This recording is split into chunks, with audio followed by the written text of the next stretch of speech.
king who was going to give a wedding feast for his son. And so he sent out his slaves or servants to those who were going to be invited to the wedding feast. But they were unwilling to come.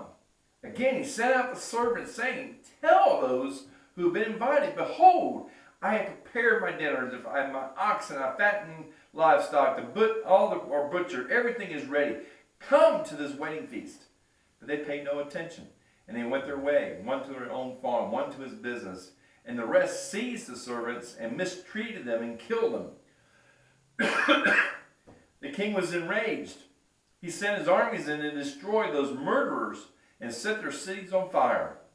Then he said to the servants, the wedding is ready, but those who were invited were not worthy to come.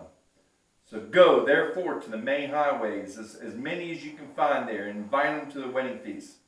Those servants went out to the streets and gathered together all they could find, both evil and good, and the wedding hall was filled with the dinner guests. But the king came in and he looked over the dinner guests and he saw this one man there who was not dressed in wedding clothes. And he said to him, friend, how did you come here without wedding clothes? And the man was speechless. And the king said to his servants, bind this man hand and foot and throw him out into the outer darkness, into a place where there will be weeping and gnashing of teeth. For many are called, but few are chosen. So let's just kind of break this down. What are the aha moments? I mean, I like what John's doing with the youth. It's kind of like, wow, you know. So what were some of the things you got out of that parable? What was going on? Who's the king? Who was the king of this one? God. Okay, and so the son is Jesus Christ, Right. and he's inviting who? Who was the ones that were invited first? Well, in this case, he was talking about the Pharisees and the Sadducees. Well, but he was talking to the people. Pharisees and Yeah. Sadducees, but he was talking about the Jews and all that. I mean, yes, you're going to see here, he is really talking to the Pharisees and Sadducees. But again, it was the whole Jewish nation. So, I mean, you'll see here as we get into chapter 23, a lot of times people, and it happens today, so again, you never point your finger at one thing, but people would listen to leaders and do what the leaders say, but and those leaders were not really teaching what they should have been teaching. So not only it's kind of like you're blind guides. Not only you're blind, but you're leading the other blind on into a deep hole. And so he's sitting there and he's talking about the Israel because again, and remember earlier we were talking about the vine and the fig tree. Israel was supposed to be this bearing the fruit of grapes and of figs, but yet there was no fruit. They were an adulterous nation, and so this is Jesus getting ready before he gets crucified. He's coming up and he's laying down. Here's what's going on, folks. You were invited. The nation of Israel was invited to the wedding feast, but instead of going to the wedding feast, you decided to do your own thing. Go to your own home, do your own business, and those that you didn't like, you beat them up. So God says, hey, now what the king's going to do is he's going to go in and he's going to destroy that town. Now that's again a little prophecy because again, here it is around 30 AD, 40 years later, Jerusalem was destroyed by the Romans. So, but then when he tells the servant, he says, okay, now go out. And did you catch what he said? They went out and they invited people. Who? How do they describe those people they invited? Good and bad. Yeah, both evil and good. Okay, so again, he invited them. Now, see what happens in a wedding feast in that culture is people would come to the wedding and the host, the king of in this case, would give them the wedding clothes to come in with. So they would, here's your coat and stuff like that for you to be able to walk in. So they were kind of given these wedding clothes to wear in. Oh, okay. I was trying to figure out what this last part of it was. Me too. Right. So what happens? These guys would come in. Well, they don't have wedding clothes. These is whoever they could find on the street, both evil and good. And so what the wedding host would do is he would provide them these wedding clothes or these coats, in a sense, to wear. And so, you came in, and, so how does that relate to us? Some of us have been, good, some of us have been bad. I mean, I think everybody in this room probably don't been on the bad side. But, but what happened is God wasn't particular about who came, because when we come to Christ, we're renewed inside. We have a new set of clothes in a sense. We have that wedding suit that's only given by the host. And so we have this wedding suit. But just remember, again, this goes back to Matthew chapter 7. And he says, many, many will come to me on that day and will say, but Lord, Lord. So here was this one guy. And so, the host comes in. He sees the wedding gifts. No matter who they were both evil and good. But, they came at the invite. The first group of people, the Jews, they didn't come at all. They wanted to do. These guys thought, wow, yes, this king is inviting me. Right. And so they came into that invitation. They got their wedding clothes, but there was this one guy that comes in, and he doesn't have wedding clothes on. And so the king walks up to him and he says, well, help me. I give out wedding clothes. Why are you here? Why don't you have it?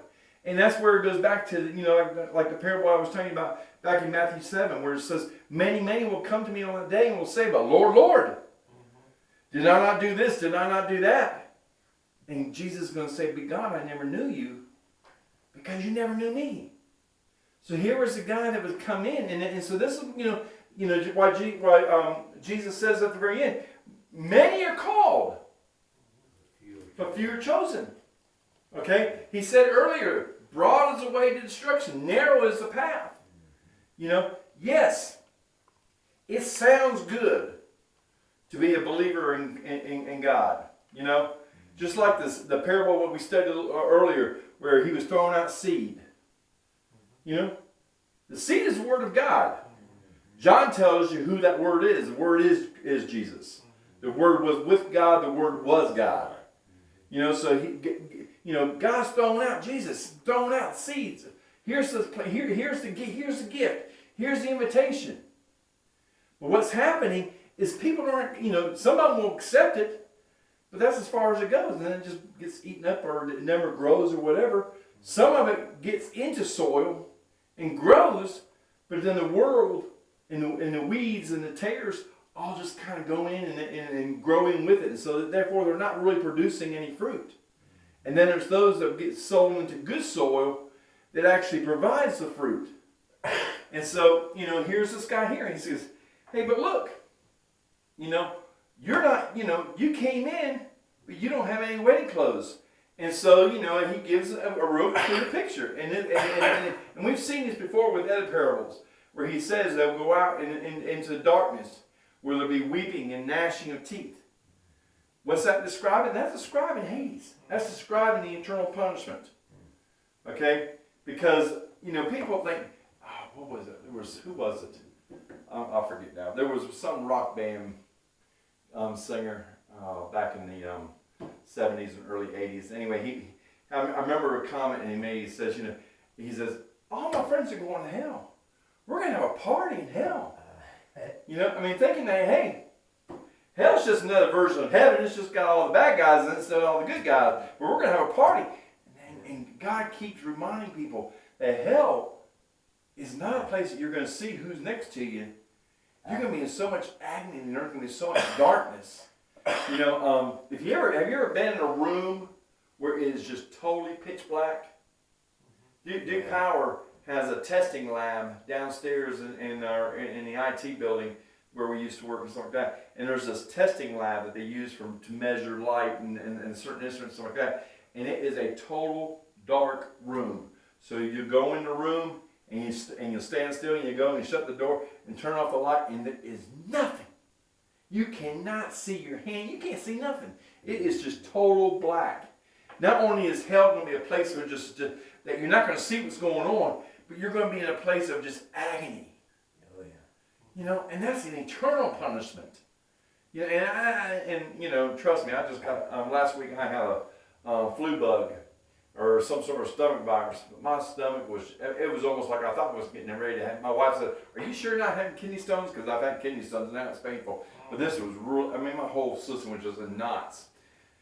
You know, so I mean, I'm sure some of us have been some sort of an injury or something like that, or sickness where it just hurts, and you can just imagine that constantly exemplified in what it feels like. I had a buddy of mine say the same thing, because I was trying to, you know, once I got saved, I was trying to minister to him, and he was like, I don't want to go to heaven, all my buddies are going to be in hell. And I said, listen, man, have you ever opened up a charcoal grill and it's lit up and you look in there? I said, can you decipher one piece of charcoal from another? I said, because that's exactly Good, what you're going good to analogy. do. Yep, you're absolutely right. So now the Pharisees are getting ready, and they're trying to find some way, because there he is. He's in Jerusalem. This is the last week, and they're trying their best to figure out some way, because you know they want the, you know, they may or may not. Some of them may or may not have yet talked to Judas, but Jesus was stirring up the people, and people were just excited. And you know, some were excited because of the wrong reason, because they really thought he was going to be the physical Messiah that was going on.